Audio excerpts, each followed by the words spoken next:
Erasmus Plus projektas DigiFest, Fast Track in Digital Inclusion, lietuviškai skaitmeninė įtrauktis.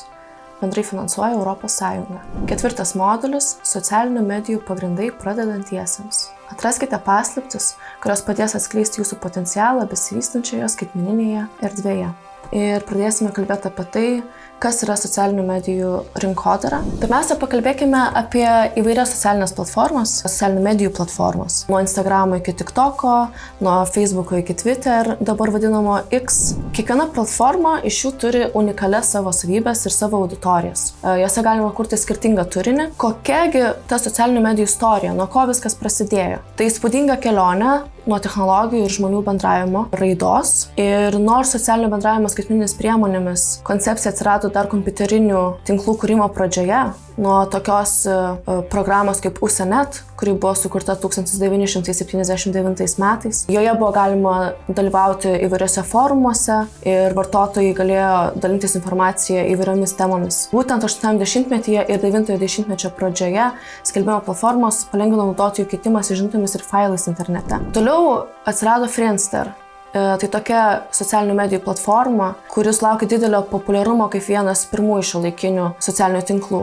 Joje naudotojai galėjo bendrauti su draugais, dalytis turiniu ir atrasti naujų žmonių per tarpusavio ryšius. Tačiau dėl techninių problemų ir kitų atsiradusių naujų platformų ir didelės konkurencijos jį ėmė nykti. MySpace 2003 metais atsiradusi platforma pritraukė milijonus vartotojų visame pasaulyje. Joje buvo galima susikurti naudotojo profilį, transliuoti muziką ir kurti tinklaraščius. Tačiau MySpace populiarumas ilgainiui mažėjo, kai atsirado visiems gerai žinomas Facebook. Facebook atsirado 2004 metais, jį kūrė Mark Zuckerberg ir jo koledžo draugai.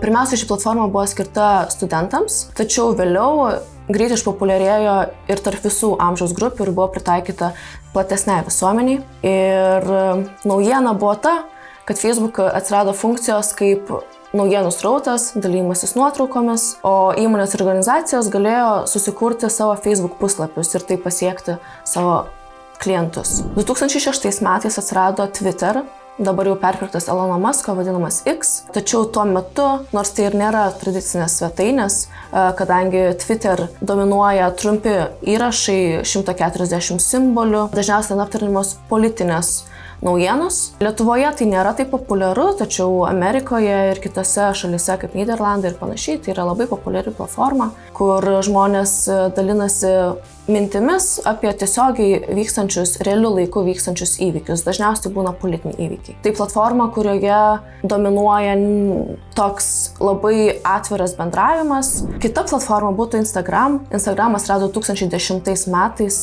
Jie išsiskiria tuo, kad yra bendravima per vizualus. Tai yra tikrai mažai teksto. Pradžioje visą tai buvo pradžia nuo fotografijų dalinimosi.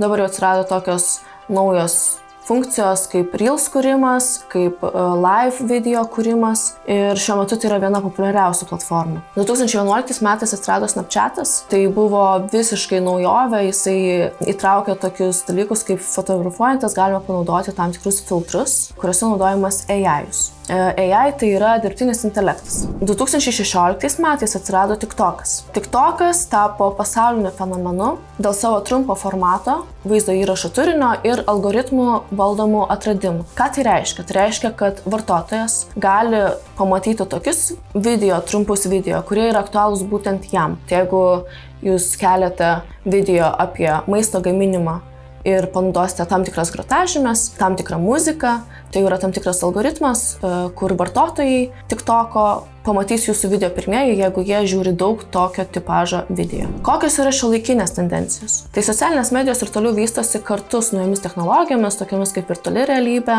dirbtinis intelektas, papildytoji realybė, nuolat atsiranda naujų platformų ir funkcijų, kurios lemia tai, kaip žmonės bendrauja ir vartoja turinį internete. Socialinių medijų platformų skirtumai. Turinio formatas. Tai kaip minėjau, Instagramas turi vizualinį turinį, Twitteris turi daugiau trumpas žinutes, Facebook'e jau galima įdėti daugiau simbolių ir taip pat vizualinio turinio. Tai turinys susidaro iš teksto, vaizdo įrašų ir kitų Kuriant turinį reikėtų atsižvelgti į vartotojų demografiją, koks yra platformos mėnesio aktyvių vartotojų bazės amžius, kokie pomėgiai ir koks bendras platformos naudojimas. Pavyzdžiui, kaip minėjau, Twitteris šiuo metu vadinamas X nėra toks populiarus Lietuvoje, tačiau yra populiarus tam tikrose kitose šalyse, tai to reikėtų pasidomėti prieš vartojant ir jeigu norit kurti savo turinį, savo vietiniai auditorijai. Toliau kalbant, tai Facebookas išlieka viena plačiausiai naudojamų socialinės medijos platformų visame pasaulyje, nors jo naudotojų bazė yra įvairi. Ir Facebookas vis dar traukia jaunesnius naudotojus, ypač norinčius bendrauti su draugais ir šeima, jungtis prie grupių ir atrasti turinį. Nors dabar jau galim pastebėti tendenciją, kad daugiau jaunimo pereina Instagramą ir TikToką. Kalbant apie Instagramą, tai yra labai populiarus tarp būtent jaunesniųjų demografinių grupių dėl savo vizualinio pobūdžio ir originalumo puoselėjimo. Tokios Instagramo funkcijos kaip Stories, Reels ir IGTV siūlo įvairius būdus bendrauti su sekėjais ir kurti turinį. Kaip veikia Stories? Stories suteikia tą pačią galimybę, kaip ir minėjau, Twitteryje komentuoti kažkokius tuo metu vykstančius aktualius dalykus, tačiau per tekstą, o Stories Instagram'e suteikia galimybę tai daryti per vizualinę komunikaciją. Ir tokiu būdu bendrauti su savo sekėjais ir kurti bendruomenę. Toliau pakalbėkime apie privatumo nustatymus. Kiekviena socialinė medijos platforma turi savo privatumo nustatymus ir tai yra labai svarbu, priklausomai nuo to, koks yra jūsų tikslas turėti savo socialinių medijų paskyrą. Ar tai yra asmeninė ir norite dalintis informaciją tik su draugais, ar tai yra prekės ženklo kūrimas ir norite, kad tai būtų prieinama viešai. Kalbant apie Facebooką, galite pasirinkti, kas mato jūsų pranešimus, kas mato jūsų nuotraukas ar asmeninę informaciją.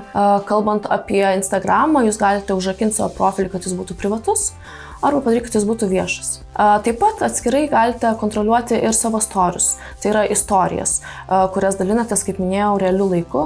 Galite pasirinkti, kad tai matytų tik jūsų artimiausi draugai arba tik tie, kurie jūs seka. Kuriant savo turinį tiek Facebook'e, tiek Instagram'e, tiek Twitteryje, tiek TikTok'e yra svarbu nepamiršti grotažymių, kadangi nors atsirado tokios kalbos, kad to daryti Facebook'e nereikia, tačiau iki šiol 2024 metais grotažymės vis tiek iškelia jūsų turinį aukščiau, tai yra vis tiek veikiantis algoritmas. Ir tokiu būdu jūsų įrašai bus lengviau aptinkami. Tai grotažymės padeda vartotojams rasti su konkrečiomis temomis susijusių turinį. Ką svarbu padaryti prieš renkantis grotažymės, taip vadinamus hashtagus? Svarbu pasižiūrėti, kurie iš jų yra populiariausi. Svarbu pažiūrėti, kad jūsų naudojama grotažymė turėtų bent 100 įrašų, geriausia tai būtų dar daugiau. Tai pavyzdys būtų toks, galbūt grotažymė renginys ir grotažymė renginys Lietuvoje, kurį iš jų pasirinkti, tai pažiūrėkite, kuris turi daugiau pavartojimų, panaudojimų ir rinkitės tą, kuris turi daugiau. Tai jeigu renginys turi daugiau, tai rinkitės jį.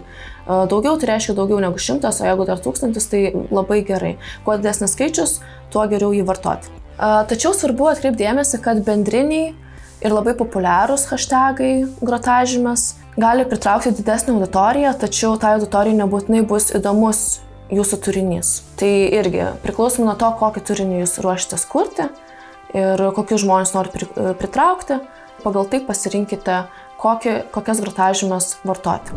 Ir socialinės medijos apskritai tai yra bendravimas su kitais, todėl nebijokite bendrauti su sekėjais per minėtus stories, per įrašus, nepamirškite vartoti hashtagų, taip vadinamų grotažymių, spauskite patinkant įrašų tam, kad Facebookas ar Instagramas ir kitos platformos matytų, kad jūs esate aktyvus vartotojas, kadangi jeigu jūs tik kelsite turinį, tai gali būti, kad jūsų turinys nebus taip aukštai iškeltas į viršų ir vartotojai jo nepamatys. Tiek daug galbūt, kaip galėtų, jeigu jūs aktyviai dalyvautumėte socialinėse medijose. Taip pat būtinai atsakykite į komentarus arba patys komentuokite. Vienu žodžiu, palaikykite aktyvų santykį, aktyvų ryšį, glaudų ryšį su savo auditorija. Bet svarbiausia, prieš kuriant socialinės medijos profilį, atsakykite savo klausimą, kokio rezultato aš tikiuosi. Ir labai svarbu nuolat sekti socialinių medijų tendencijas ir atsirandančias funkcijas. Kadangi platformos nuolat tobulėja, todėl būkite smalsūs ir noriai eksperimentuokite su naujomis priemonėmis ir formatais, kad jūsų kūrimas turinys būtų kuo įdomesnis. Patirkite mokymosi džiaugsmą ir pasinerkite į skaitmeninį pasaulį.